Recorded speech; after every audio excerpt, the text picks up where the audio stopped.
क्या आपका मेलजोल किसी ट्रांसजेंडर से होता है? कभी आपने सोचा कि वो हमारे जैसे ही इंसान हैं, लेकिन उनके मसाइल हमसे इतने मुख्तलिफ क्यों हैं? ये सिग्नल पर ताली बजाएं तो ठीक, लेकिन हम उनके कारनामों पर ताली नहीं बजा सकते। उनके लिए तरह तरह के नाम रखे गए हैं, लेकिन ये अपना नाम खुद बनाना चाहें तो सोसाइटी को कबूल नहीं। मेरा घर ही तेरा पता भी है, तेरी आंखों में मेरा ख्वाब भी है, ये उड़ान नए आसमां में मेरी नहीं तेरी भी है। पॉडकास्ट बात सरहद पार की इस किस्त में दो ऐसी ट्रांसजेंडर से मिलिए जिन्होंने सिग्नल पर ताली बजाने से इनकार किया और जमाने को अपने लिए स्टैंडिंग ओवेशन पर मजबूर किया। पाकिस्तान से एक्टर अलीना खान और बॉर्डर पार इंडिया से ब्यूटी क्वीन और समाजी कारकुन नाज जोशी। ये सीरीज दोनों मुल्कों में तकसीम के 75 साल मुकम्मल होने पर बीबीसी की खुसूसी पेशकश है। बात सरहद पार,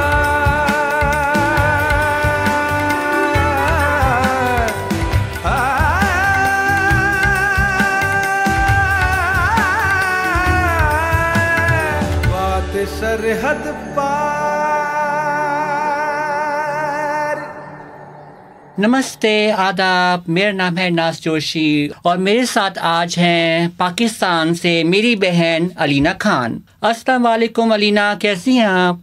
जी वालेकुम अस्सलाम, अल्हम्दुलिल्लाह मैं बिल्कुल ठीक ठाक हूँ। और नाज जोशी जी, आप कैसी हैं? मैं ठीक हूँ, अल्लाह का शुक्र है। और सबसे पहले मैं आपको बधाई देना चाहती हूँ कि आपने ट्रांस कम्युनिटी का बहुत नाम रोशन किया है कान फिल्म फेस्टिवल में जाकर। और एक ड्रीम कम ट्रू लगता है देखने से, ऐसा लगता है कि बिल्कुल हमारा ही एक सपना पूरा हुआ है, क्योंकि आप हमारी को समझ से हैं, हमारी बहन हैं बल्कि। और हमारी बहन जब इतनी ऊँच पे गई हैं तो बहुत अच्छा लगा। जी बिल्कुल, पहले तो मैं शुक्रिया अदा करती हूँ बीबीसी का कि उन्होंने हमें मौका दिया कि हम इकट्ठे बात कर रहे हैं एक ही प्लेटफॉर्म में, जो कि शायद पहले इस तरह से नहीं था इतना आसान।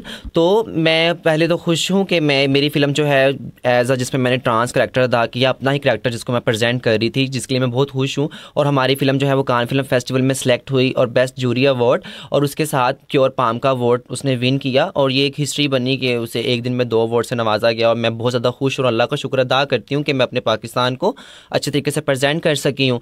तो जी बस, अभी मैं मेलबर्न इंडियन फिल्म फेस्टिवल में गई थी और वहाँ पे भी माशाल्लाह लोगों ने इतनी इज्जत दी और इंडिया के लोगों ने इतनी चाहत दी, इतना अच्छा वेलकम किया कि मैं आपको बता नहीं सकती। क्योंकि मैं अक्सर सोचती थी कि शायद हमारे लिए इंडिया के लोगों से मिलना या उनके साथ काम करना या इकट्ठे एक प्लेटफॉर्म में देखना शायद एक ख्वाब है, पर जो मुझे इस जो आइलैंड की मदद साइम सर ने या सरमद सर जो हैं हमारी जिन्होंने हमारी फ़िल्म को सपोर्ट किया है, सरमद खूसट उनकी फ़िल्म, उन्होंने हमारे उसको प्रमोट किया। और पूर्वा जी जो इंडिया से थी हमारी प्रोड्यूसर, तो मैं उनका शुक्रिया अदा करती हूँ कि उन्होंने मुझे मौका दिया और उसकी वजह से मैं अपना ही करैक्टर करने में आसानी पैदा हुई ना मेरे लिए। बहुत अच्छा लगा ये सुनकर। मैं अपने बारे में बताती हूँ, मेरा नाम है नाज जोशी और नाज ये नाम मैंने खुद को अपने आप दिया है।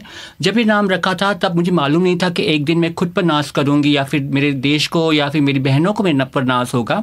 और मैं दुनिया की पहली ऐसी ट्रांस हूँ जिसने महिलाओं को और ख़वातीनों को जो कि नेचुरल बॉर्न विमेन है उनको हराया है ब्यूटी पेजेंट में। एक बार नहीं, 6 बार लगातार, बार बार। और अब रिसेंटली मैंने मिस यूनिवर्स डाइवर्सिटी जीता है 2022 में दुबई में जाकर। और बहुत अच्छा लगता है क्योंकि मैं जो काम कर रही हूँ मैं सिर्फ अपने लिए नहीं कर रही हूँ, क्योंकि एक फेम पाना या कुछ करना वो मेरा हसरत नहीं है। मेरी हसरत है कि लोगों को हम दिखा सकें कि हम वो नहीं हैं कि ख्वाजा सरा जैसे लाल बत्ती पे अगर मांगते हैं या फिर बधाइयाँ मांगते हैं या मुजरे करते हैं, हम वो नहीं हैं। जैसे आप जो है गई हैं कान फिल्म फेस्टिवल में फिल्म को लेकर, आई थिंक कोई इमेजिन नहीं कर सकता इस बात को लेकर कि भाई कोई ट्रांसजेंडर जो है वो कान फिल्म फेस्टिवल जा सकती है। बिकॉज अगर कोई इमेजिन करेगा कान फिल्म फेस्टिवल में तो इमेजिन करेगा ऐश्वर्या राय को या फिर मालिका शेरावत को या इस तरह की दीपिका पादुकोण को।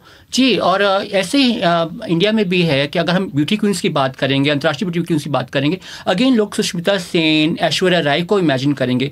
अभी तक लोग ये बात को डाइजेस्ट नहीं कर पाए हैं या फिर फिर इतना लोगों को पता नहीं है कि भारत में भी एक अंतर्राष्ट्रीय ट्रांस ब्यूटी क्वीन है जिसने पहली बार भारत का जो फ्लैग है वो इतने देशों में जाके लहराया है। और ये सब जो है देखिए आज भी हम लोग इस मुकाम पे पहुंच गए हैं।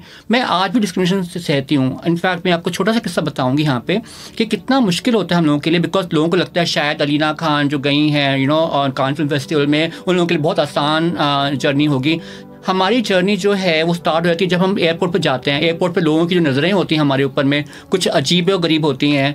और जब हम इनफैक्ट मैं दुबई जाती हूँ और दुबई में बहुत दिक्कत आती है हमारे को एयरपोर्ट के ऊपर में, जबकि हमारा जो पासपोर्ट है फीमेल है। सेम मेरे साथ भी बड़ा मसला हुआ जब मैं फ़र्स्ट टाइम कैन के लिए घर से गई, क्योंकि मैं फ़र्स्ट टाइम सफ़र कर रही थी आउट ऑफ कंट्री का। तो मुझे भी एयरपोर्ट में मसले क्रिएट काफ़ी हुए, पर मुझे था कि मैंने करना है। अगर मैं इन मसलों को देखती रहूँगी तो मैं शायद अपने मकसद से बहुत दूर चली जाऊँगी। तो ये चीज़ें कॉमन है, ये चीज़ें फेस करनी पड़ती हैं। जब तक हम मुआशरे को कुछ करके नहीं दिखाएंगे, मुझे नहीं लगता कि हमें उस तरह से एक्सेप्ट करेंगे, एक नॉर्मल इंसान की तरह देखेंगे। क्योंकि शुरू से हमारी ज़िंदगी में हमें एक स्टिग्मा दिया गया है, बैगिंग, सेक्सिंग, सेक्स वर्क या ये डांसिंग करती हैं, इनके पास कुछ बेहतर टैलेंट नहीं है। पर लोगों ने कभी ये नहीं सोचा कि वो हमें मौका कितना को देते हैं आगे बढ़ने के लिए। सोशल मीडिया पे अगर कोई बुली करता है हमारे पास्ट को लेके, बिकॉज मेरा भी पास्ट रहा है, मेरा भी पुराना रहा है, मैं भी सेक्स वर्कर रह चुकी हूँ। बट मैंने सेक्स वर्कर भी जब कोई जॉब नहीं थी, इंसान क्या करे, ठीक है, या तो भीख मांगे सड़कों पे या अपना जिस्म बेचे, राइट। सो ये सब आगे बढ़े हैं। और मैं अभी एक बात बताने वाली थी आपको कि जब मैं रैंप पे थी दुबई में इस वक्त, एक शेख ने बहुत जिला के बोला ट्रांसजेंडर। तो अगर मेरी जगह कोई और लड़की होती शायद वो टूट जाती रैंप पे और आगे रैंप पूरा नहीं कर पाती। लेकिन मैंने पूरा रैंप किया और पूरा रैंप करके मैं वापस आई और मुझे फ़र्क नहीं पड़ा कि कोई क्या बोल रहा है क्या नहीं बोल रहा है। और शायद वही बात जजेस को पसंद आई और मुझे जो है क्राउन किया गया। माशाल्लाह से आप जैसे कि 8 क्रॉन्स आप विन कर चुकी हैं अपनी ज़िंदगी में। तो आपका ये सफ़र इतना आसान था, किस तरह से आपने सोचा कि आप मसलन के मॉडलिंग में इन होंगी और आप अपना एक लोहा मनवाएंगी? तो क्या सफ़र रहा, मुझे कुछ बताएं, मैं जानना चाहूँगी अपनी बहन के बारे में। मॉडलिंग में एक एक्सीडेंट हुआ। मैं बचपन में मुझे माँ बाप ने घर से निकाल दिया गया, जैसे हर ज़्यादा ट्रांसजेंडर के साथ होता है, बिकॉज मैं बहुत फेमिनिन थी। उसके बाद मैंने ढाबे पे काम किया, उसके बाद मेरे साथ में बलात्कार हुआ, एक सेक्स। फिर मैंने एक डांस बार ज्वाइन किया, वहाँ डांस बार में काम किया, वहाँ पे मैंने सेक्स वर्कर का काम किया टीन एज के अंदर में। उसके बाद मैंने जो है दिल्ली आके मैंने निफ्ट में एडमिशन लिया, फैशन डिज़ाइनिंग बनी। फिर डिज़ाइनर बन के भी बहुत सारी जो है डिस्क्रिमिनेशन सही मैंने। मैं जब एक काम कर रही थी, एक कोठे पे कह सकती हैं आप, मैं कोठे पे काम कर रही थी, तब एक फोटोग्राफर की मेरे को नज़र पड़ी। उसने बोला कि मैं एक बायोपिक बनाना चाहता हूँ तुम्हारे साथ में। उस टाइम पे कोई ट्रांस मॉडल होती नहीं थी इंडिया के अंदर, मैं बात करी 2010 की। 12 साल पहले कोई ट्रांस मॉडल होती नहीं थी। तो उस टाइम पे मैंने शूट किया, पिक्चर्स वायरल हो गई। वायरल होने के बाद मैं मॉडल बन गई, इंडिया की पहली ट्रांस मॉडल बनी। फिर मैं इंडिया की पहली ट्रांस कवर मॉडल बनी। एक बहुत बड़े मीडिया हाउस ने मुझे कवर पर डाला, फर्स्ट टाइम था, जो बहुत ही खुशी हुई मुझे। और ब्यूटी पेजेंट का सिलसिला भी ऐसे ही चलता रहा, बहुत ही क्या बोलते हैं एक एक्सीडेंट की तरह हुआ मेरे साथ में। हमें भेजना था किसी और को, एक इंटरनेशनल कंपटीशन में पहुंच गई मैं, वहाँ से जीत कर आ गई। बस वहाँ से जो था एक जुनून चढ़ गया कि हाँ, एक क्राउन के साथ में एक पावर आती है, रिस्पॉन्सिबिलिटी आती है। रिस्पॉन्सिबिलिटी से हम लोग जो है अपना ही नहीं पूरे माशरे का भला कर सकते हैं, माशरे का हम अच्छा कर सकते हैं। उन लोगों का मतलब, मैं जो लोग नहीं समझते माशरे को, मतलब सोसाइटी का हम लोग अच्छा कर सकते हैं। और हाँ, मेरी उर्दू अच्छी है, उसका सारा मैं जो है पाकिस्तानी ड्रामास को देती हूँ उसका सारा क्रेडिट, बिकॉज पाकिस्तानी ड्रामास में मैंने बहुत उर्दू सीखी है।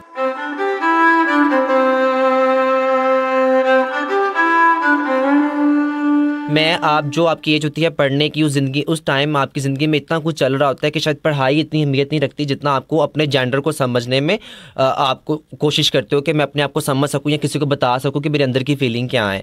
तो मैं पढ़ी ज़रूर हूँ, मैंने पढ़ा, थोड़ा सा पढ़ा, आईकॉम मैंने क्लियर की और मैंने उसके एग्ज़ाम देने थे। पर उन दिनों में कुछ घर के मामला ऐसे थे कि इतनी चीज़ें मैं फेस करती आई थी, क्योंकि डिस्क्रिमिनेशन सबसे पहले हमारे अपनों में ही शुरू होता है। बाहर के तो लोग हमें कहते हैं, हम बर्दाश्त करते हैं, पर जब अपना कोई उठ के बात करता है तो ज़्यादा वो हार्ड होते हैं, हम ज़्यादा दुख हमें पहुंचता है। तो मैं मुख्तसर से बात करूं तो मेरे जो पापा थे, मैं बचपन में जिस तरह बचपन से मुझे शौक था लड़कियों की तरह रहना, बैठना, लिपस्टिक लगाना, मेकअप करना, इस तरह की छोटी मोटी चीज़ें, बर्तन शर्तन धोना, मामा के साथ ज़्यादा वक्त गुजारना, मर्दों में ज़्यादा ना घुलना मिलना, स्कूल में जाना तो मर्दों में नहीं बल्कि लड़कियों में ज़्यादा बैठना, तो टीचरों ने जज करना कि भी तुम लड़कियों में क्यों बैठे हुए हो, तुम लड़कों में क्यों नहीं बैठते हो। और मुझे लड़कों में मैं इतना कंफर्टेबल नहीं होती कि लड़कों के 100 तरीक़ेकार होते थे, उनका खेलने का तरीक़ेकार और होता था, उनका रहने बैठने का तरीक़ेकार और होता था, और मैं किसी और ज़िंदगी में जीना चाहती थी। फैमिली में थोड़ा सा ये था कि मैं जब नया नया डांस करती थी, बट्टा लेकर, तो मेरे पापा कहते थे मेरा बेटा बड़ा होकर एक्टर बनेगा। तो वो तब शायद उनको लगता था कि मैं बच्ची हूँ और मैं बचपन में इस तरह की हरकतें करती हूँ। तो जब मैं वक्त के साथ बढ़ती गई, मेरे में आते मज़ीद बढ़ती गई, और मेरे पापा जो थे जब बाहर कहीं जाते थे तो लोग उनको जज करते थे कि आपके बेटे में क्या कोई मसला तो नहीं है, कोई जहनी तौर पर तवाज़न तो उसका ठीक है, इसे कोई दम शम करवाएं, मसलन कि कोई हवाई चीज़ें तो नहीं है इसके अंदर, इस तरह की बातें करते थे। फिर पापा ने आके मामा से डिस्कस किया करनी, और मैं कमरे में सोई होती थी, मेरे मुंह के ऊपर चादर होती थी, और क्या उसे कहते हैं, मैं प्रटेंड यही करती थी कि मैं सो रही हूँ, मुझे कुछ नहीं पता, पर मैं सब सुन रही होती थी और मैं अंदर रो रही होती थी रज़ाई के अंदर मुंह लेके। अलबत्ता ये था कि मैं फिर और मज़ीद बड़ी हुई, मेरे मामा ने मुझे रोक टोक करना शुरू कर दी कि तुम हाथ हिला के क्यों बात करती हो, लड़कियों की तरह क्यों बैठते हो। बहन भाइयों ने मुझे मना करना शुरू कर दिया कि अपनी आदतों को चेंज करो, तुम कर सकते हो, ये है वो। मैंने कहा ठीक है, अगर सबको इतना ही मसला है तो मैं कोशिश करती हूँ, मैं भी शायद मैं चेंज कर सकती होंगी। अलबत्ता मैंने क्या किया, मैंने जॉब करना स्टार्ट कर दी और लड़कों की तरह जॉब करना शुरू किया, अपने जेंडर को कंट्रोल करके एक लड़कों की तरह प्रटेंड करना शुरू किया। बट ये था कि मेरा फेस फीचर, मेरी अदाएं, मेरा चलना, मेरा रहन सहन सब कुछ डिफरेंट था। तो क्या उसे कहते हैं, मैंने जब जॉब वगैरह स्टार्ट की तो काफ़ी देर मैंने अपने जेंडर को कंट्रोल रखा, पर एक ना एक दिन वो लोगों के सामने आना था, क्योंकि वो मेरे अंदर था, मैं कितनी देर दबा के रखती। तो मुझे वहाँ पे भी काफ़ी चीज़ों का सामना करना पड़ा। फिर मैंने सोचा कि मैं कितना को इन चीज़ों के पीछे भागूंगी।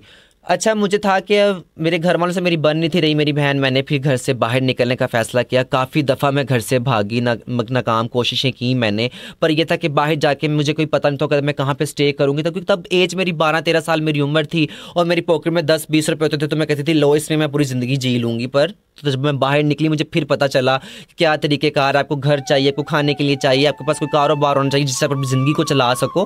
पर मैं जब निकली और मैंने ये दिल में तहैया किया कि मैं अब निकल रही हूँ, तो मैं अपने बहन भाई के दिल में अपने लिए जगह बनाऊंगी, माँ बाप के दिल में जगह बनाऊंगी, इस मुआशरे को बताऊंगी कि हम भी कुछ वो सब कुछ कर सकते हैं जो एक मर्द या एक औरत कर सकती है। हमें किसी चीज़ की कमी नहीं, एक जेंडर ही हमारे अंदर कोई इतनी कोई बड़ी बात नहीं है, कोई हम एलियन नहीं है कि जो हम कुछ कर नहीं सकते हैं, हम भी एक आम इंसान है ना।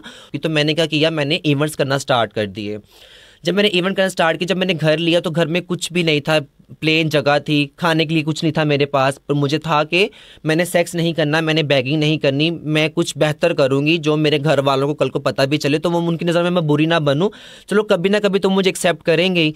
तो क्या उससे कहते हैं, मैंने इवेंट्स वगैरह स्टार्ट की। काफ़ी अच्छी डांसर होने के बाद मुझे एक मुआशरे में एक इज़्ज़त मिली, एक्सेप्टेंस मिली, लोग मेरी फरमाइश करते थे, फंक्शन से मुझे इनकम आती थी, मैंने अपने छोटे मोटे गुजारे पूरा किया। एक टाइम आया कि मैं अच्छा कमाने लग पड़ी, अच्छा खाने लग पड़ी, हर तरह की खुशी थी मेरे पास, अच्छा पहनती थी, घर में मैंने अपनी ज़रूरत की हर चीज़ें रख रही थी। पर एक जो था ना इज्जत, वो अभी मुझे उस तरह से नहीं थी मिली। और मैं अक्सर अकेली रात में अल्लाह से दुआ किया करती थी कि अल्लाह, मैं आपने मर्द को बनाया तो उसकी ज़िंदगी का मकसद है, आपने औरत को बनाया तो उसकी ज़िंदगी का मकसद है, अगर आपने हमें इस तरह का बनाया तो हमारा भी तो कोई मकसद होगा इस दुनिया में आने का।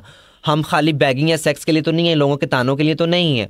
और फिर मुझे मौका मिला, मैंने एक मॉर्निंग शो था, उसमें मैंने डांस परफॉर्मेंस की। वहाँ पे हमारी एक्टर थी नूर जी, एक्टर हैं वो, उनका एक शो था, उसमें मैंने डांस परफॉर्मेंस की। लोगों ने काफ़ी सराहा और वो काफ़ी वायरल हुई वीडियो, मुझे अच्छा लगा कि लोग मुझे अप्रिशिएट कर रहे हैं। फिर मुझे एक डार्लिंग की ऑफर आई जो हमारे साइम सर ने ही लिखी थी, डार्लिंग शॉर्ट मूवी। मैंने जब उस पर काम किया तो वो मुझे सिर्फ 2 दिन पहले उन्होंने रखा, शूटिंग 2 दिन बाद थी, उससे पहले उन्होंने किसी एक लड़के को हायर किया हुआ था। बट ये था कि वो उस तरह से हमारे जेंडर को प्रटेंड नहीं था कर पा रहा, हमारी फीलिंग्स को वो उस तरह से नहीं था दिखा पा रहा जो हमारी रियल में होती है, जो हमें करना नहीं पड़ता पर हमारे अंदर वो घुसी हुई हैं।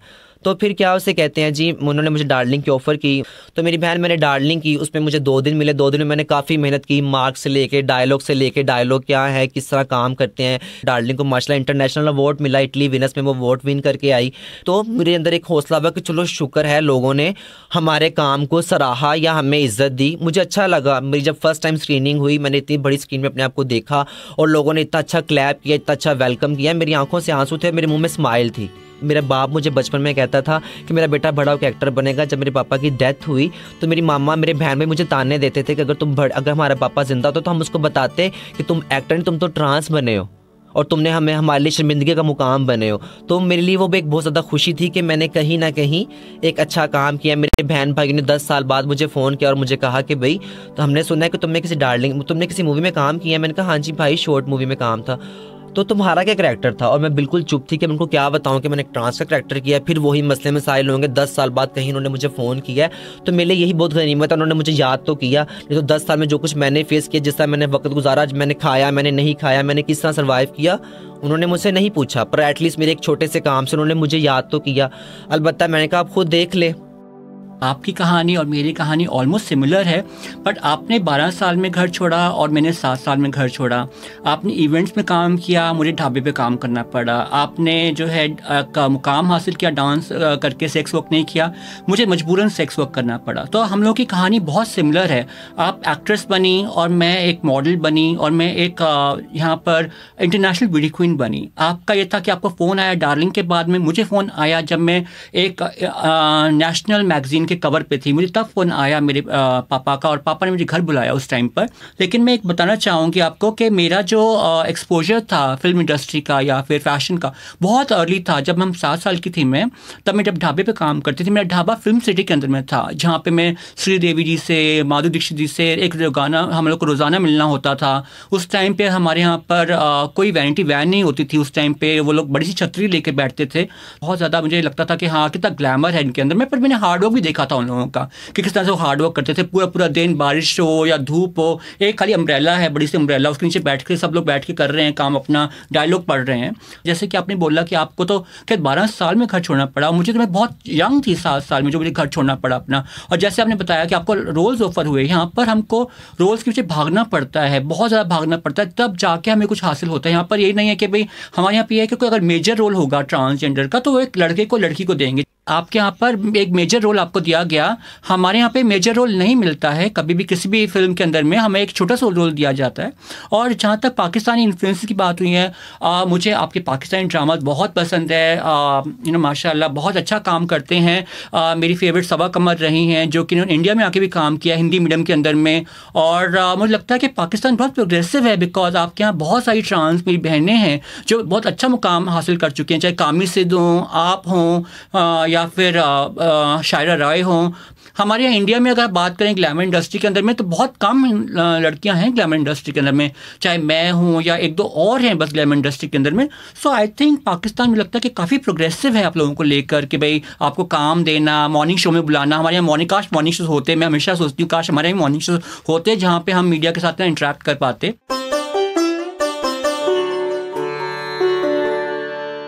नाज, आपने बताया कि आपने खुद अपना नाम रखा नाज जोशी, तो आप ज़रा मुझे बताएं कि आपने ये नाम किस तरह से सिलेक्ट किया और किस तरह से आपको ये नाम पसंद आया, जो इतना प्यारा नाम है नाज जोशी। जब मैं घर से गई थी अपने 7 साल में मुझे निकाल दिया गया था, मैं अपने घर से सिर्फ एक कैसेट लेके गई थी, उसका नाम था डिस्को दीवाने, एंड वो नाज़िया हसन का गाया हुआ था। और वो मेरी पहली ऐसे कैसेट थी जो मैं अपने घर से एक यादगार लेके गई थी अपने पास में। और जब भी मुझे मौका मिलता था बॉम्बे में सुनने का, जब बॉम्बे में शिफ्ट हुई, मुझे निकाल दिया घर से, तो मैं बहुत गाने सुनती थी। और नाज़िया हसन इतनी ग्लैमरस थी माशाल्लाह, मुझे बहुत अच्छी लगती हैं। आज भी मैं उनके गाने बहुत सुनती हूँ, चाहे वो डिस्को दीवाने हो, बूम बूम हो। इनफैक्ट मैंने अभी बूम बूम को जो एक म्यूज़िक वीडियो भी किया है और मुझे बहुत ही ज़्यादा पसंद हैं वो। इनफैक्ट अगर कोई पहला इंस्पिरेशन मेरा था ग्लैमर इंडस्ट्री में आने के लिए तो वो नाज़िया हसन ही थी। ओह माशाल्लाह, गुड, ज़बरदस्त, बहुत अच्छी आप जी। उनका गाना बूम मुझे आज भी बहुत ज़्यादा पसंद है। मैं खुद, हाँ बिल्कुल, बहुत अच्छी सिंगर थी, मैं खुद उनकी बहुत बड़ी फ़ैन हूँ जी। तो मैं भी आपको यही कहना चाह रही थी कि अगर आप मुझे कुछ गुनगुना के सुनाएं तो। ओके, पहले तो मैं माफ़ी चाहूँगी नाज़िया हसन मैडम से कि भाई आपका गाना गुनगुना रही हूँ, आपके अच्छे तो जैसा नहीं गा पाऊँगी, लेकिन फिर भी कोशिश करूँगी। दिल में मीठी मीठी मस्ती है हलचल हलचल, देखूं तुझको जो ही हो जाऊं पागल पागल। तू मिला मिला सहारा, बिन तेरे नहीं गुजारा, रोज नए सपने दिखाने वाले। बुम बुम जब भी मिलते हैं हम तुम, आंखों आंखों में होते हैं गुम, दिल बोले बुम बुम। वाओ, नाइस, ज़बरदस्त, बहुत अच्छी आवाज़ थी, अच्छा लगा, शुक्रिया। सही।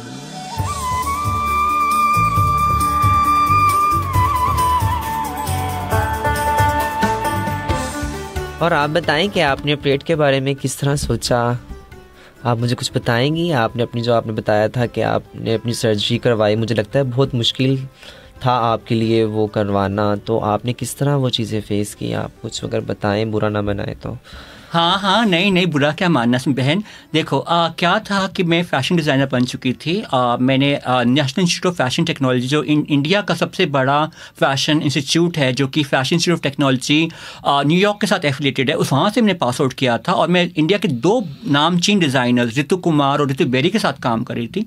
बट वहाँ पर मसला ये आया कि जो कारीगर थे वो लोग इतना ज़्यादा मतलब नॉलेज नहीं रखते थे कि ट्रांसजेंडर क्या होता है। तो उन लोगों का ये कहना था कि पहले हमें जो है ख़वातीन हजरातों से जो है लेने पड़ते थे ऑर्डर्स, अब हमें जो है एक हिजरा से लेने पड़ेंगे, बिकॉज उनको हिजरा कम्युनिटी और एक ट्रांसजेंडर के बारे में नॉलेज नहीं थी। तो बहुत ताने आते थे मुझे। तो मैं उसी दौरान जो है एक ट्रांससेक्सुअल फीमेल से मिली जो अपने आप को पूरा कन्वर्ट कर चुकी थी। उनका नाम एडना था। एक मैं यहाँ पर हमारे यहाँ पे गे डांस बार था जहाँ पे मैं जाती थी उनसे मिलने के लिए, और वहाँ गे पार्टीज होती थी। मैं उनसे मिली तो उन्होंने बताया कि किस तरह से ज़बरदस्त वहाँ पे बार वगैरह हैं, यहाँ पे गे पार्टीज होती हैं, LGBT पार्टीज होती हैं, और वहाँ पे बहुत ज़्यादा इनफैक्ट अगर कोई जाता है तो बहुत एम्पावरमेंट उसको मिलती है। सो ऐसी मैं जा रही थी, उनको देखा, पहले मैं यकीन नहीं हुआ कि माशाल्लाह इतनी खूबसूरत है, और कभी कोई लड़का भी रही होंगी कभी देखकर उनको। तो उन्होंने मुझे बताया कि इस तरह से ये प्रोसेस है, और उन्होंने मुझे कीमत बताई उसकी।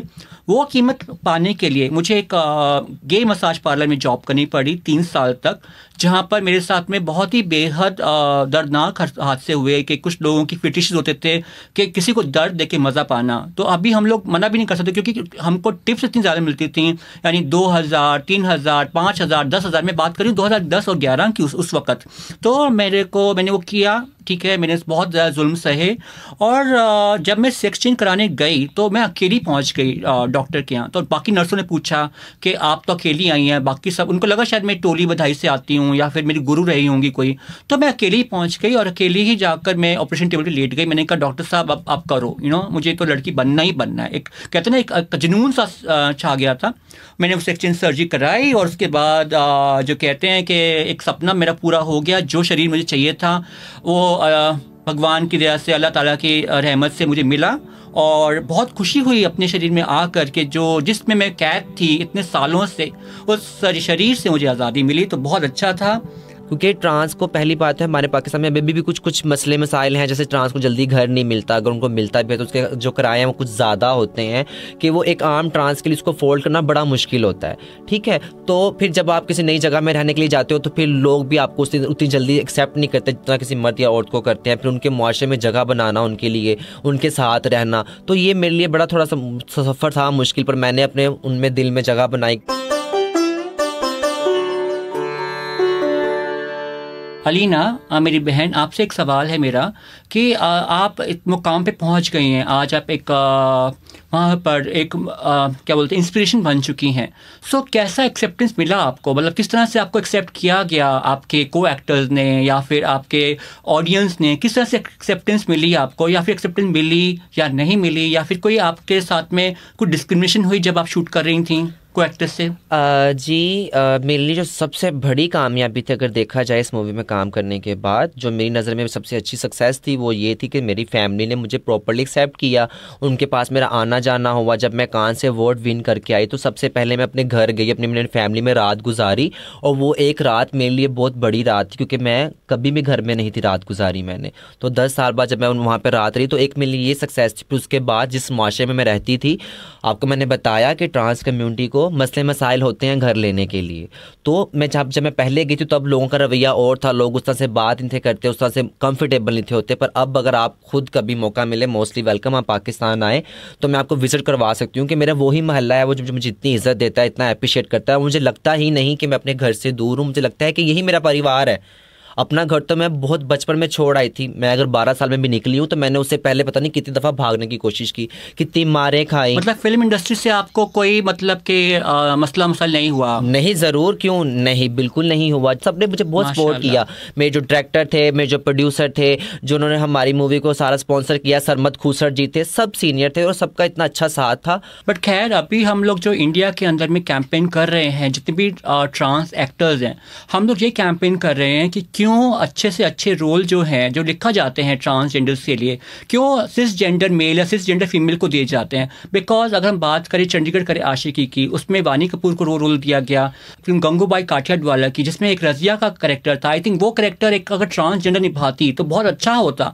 तो मुझे लगता है कहीं ना कहीं हमारे यहाँ पर इनफैक्ट इंडिया के अंदर में लोग अभी भी डरते हैं कि ट्रांस को अगर हम मेन कैरेक्टर दे देंगे तो हमारा डिस्ट्रीब्यूटर्स क्या बोलेंगे, या हमारे क्या बोलते हैं हमारी ऑडियंस कैसे एक्सेप्ट करेगी, नहीं करेगी, जबकि ऑडियंस रेडी है एक्सेप्ट करने के लिए।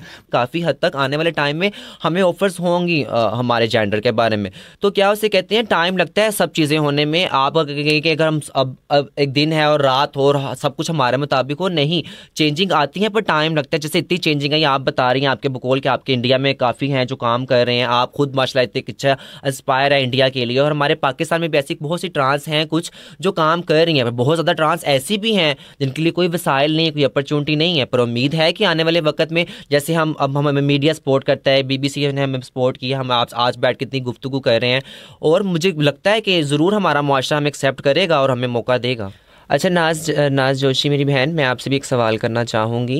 मेरा सवाल आपसे ये था कि जिस तरह असर के ना ही कि इंडिया बल्कि पाकिस्तान में भी ट्रांस कम्युनिटी को इतना डिस्क्रिमिनेशन मिलती है, इतनी सपोर्ट नहीं मिलती, तो आप क्या कहना चाहेंगी कि हमारी गवर्नमेंट को क्या करना चाहिए, या आप क्या कहना चाहेंगी, मैसेज देना चाहेंगी हमारे मुआशरे को कि जिस तरह से जिससे हम लोगों के लिए आसानी पैदा हो, या हम उनके साथ शाना बशाना खड़े होकर उनका साथ दे सकें अपने मुल्क का नाम रोशन करने में। ओके सो हमारे यहाँ पे एक ट्रांस प्रोटेक्शन बिल 2019 आया था जो कि रिफॉर्म होकर 2021 में बना दोबारा से। उसके ज़रिए जो है अगर कोई भी ट्रांसजेंडर के साथ में फिजिकल अब्यूज़ करता है या वर्बल अब्यूज़ करता है, जैसे आपने बताया घर नहीं मिलते हैं, ठीक है, अगर ऐसी तरह की प्रॉब्लम्स होती हैं तो उसको यहाँ पे सज़ा है 6 महीने से लेकर 2 साल तक की सज़ा है। बट प्रॉब्लम ये है कि यहाँ पर ना सिर्फ ट्रांसजेंडर्स को ही नहीं, जो कि लोग पावर में हैं, जो लोग इसके रिस्पॉन्सिबल हैं, चाहे वो पुलिस ऑफिसर्स हों, चाहे वो लॉयर्स हों, चाहे वो डॉक्टर्स हों, या फिर जो लोग सोसाइटी में काम कर रहे हैं, उनको इतनी नॉलेज नहीं है। सो हम लोगों ने क्या किया है यहाँ पर इंडिया के अंदर में, हमने ग्रुप बनाया है अपनी ट्रांस बहनों का, और सबको एक ड्यूटीज़ दी हुई है कि आपका काम है कि आप जाके HIV एंड एड्स के ऊपर में काम करें, आप जाके जो है मेंटल हेल्थ पे काम करें, जो मैं अपने पर्सनल से कर रही हूँ, क्योंकि मेंटल हेल्थ ऑफ ट्रांसजेंडर्स की बहुत वीक रहती है, चाहे वो सेक्स चेंज की बात हो या सेक्स चेंज पहले हो, फिर सेक्शुअल हेल्थ के बारे में, कोई सेक्स चेंज करवा लिया है उसके बाद सेक्शुअल हेल्थ के बारे में भी। सो हम लोग उस पर काम कर रहे हैं, और क्योंकि हम जैसे हम सब कुछ सरकार पे नहीं छोड़ सकते, हम लोग कुछ कार्य हमको खुद भी करने पड़ते हैं। जब मैं 12 साल पहले मैंने अपना करियर स्टार्ट किया था एज अ मॉडल, तब नहीं थे, लेकिन आज बहुत थे।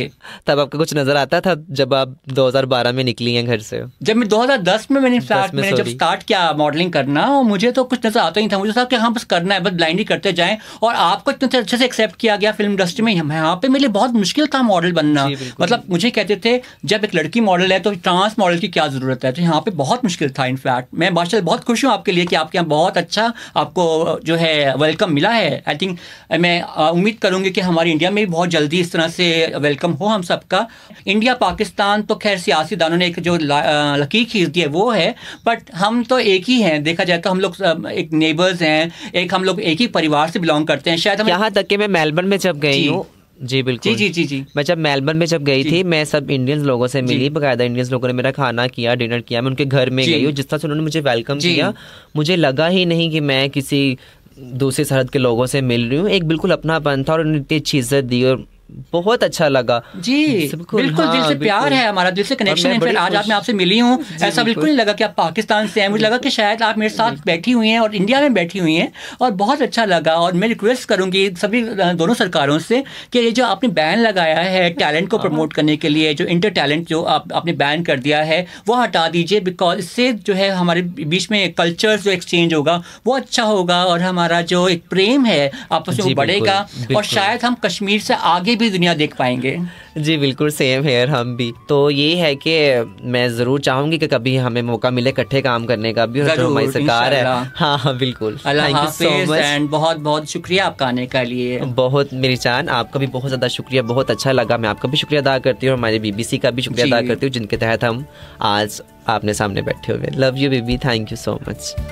दामन से मेरे लिपटी हुई तेरी खुशबू क्या कहती है बता, मोहब्बतों के कुछ राज खोल, वो रंजिश है वो गम बता। बात सरहद पार पॉडकास्ट आपने सुना। इस सीरीज के एग्जीक्यूटिव प्रोड्यूसर्स हैं नाजिश जफर और अनीश आहलूवालिया। म्यूजिक कंपोज किया चिंतन कालरा और अजीत सारथी ने। साउंड मिक्सिंग की अजीत सारथी ने, जबकि लिरिक्स लिखे अनीश आहलूवालिया ने। इंडिया और पाकिस्तान के लोगों के दरमियान डायलॉग के लिए BBC की ये कोशिश आपको कैसी लगी, हमें कमेंट्स में जरूर बताइएगा। बात सरहद पार